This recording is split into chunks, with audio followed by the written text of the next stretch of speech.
In this video, I want to show you how you can use comments in your Java programs. First of all, let's create a simple program.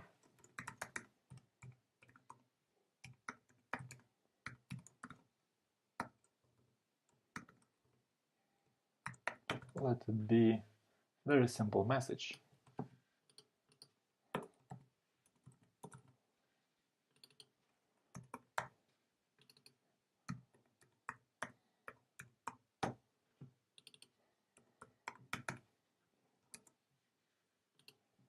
And run the program.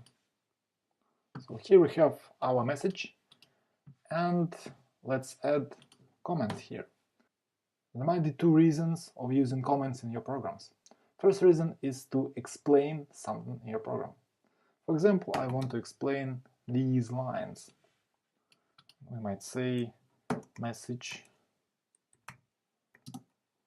to the world.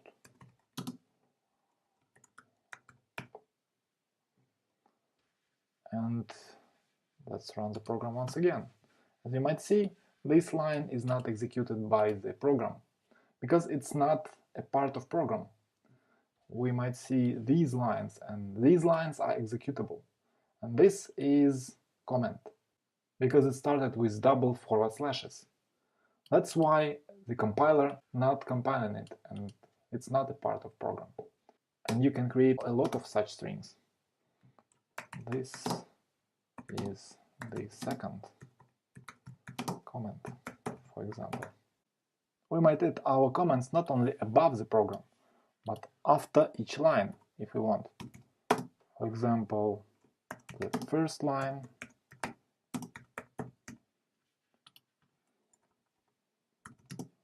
second line,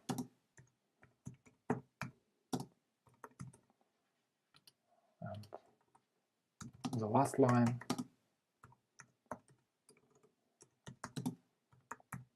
It's possible because everything after these double forward slashes is not executed. We also can replace these two single-line comments with one multi-line comment. Let's get rid of these symbols and let's add one multi-line comment. Something like this. Okay, let's add one more block of code.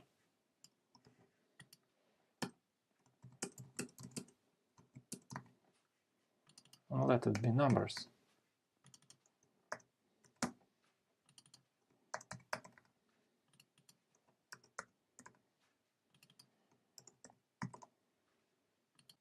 The second reason you might need comments in your program is to disable some lines of code.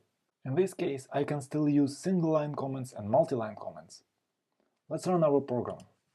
Here we might see my message and then the list of numbers. Okay, what if I want to disable my message to the world? I can easily do it with multi-line comment. And we can run the program once again, and we can see that here we have only numbers. Okay, what if I want to disable this line? I can easily do it with a single line comment, and I might disable this line too. And let's run the program. You might see that these lines are not executed. What if I changed my mind? I just want to enable this line and disable this one. And okay, let's run the program. You might see that these two lines are not executed. And finally, I might need to disable all the block of lines and start a new program here. For example, it might be something like this. New program.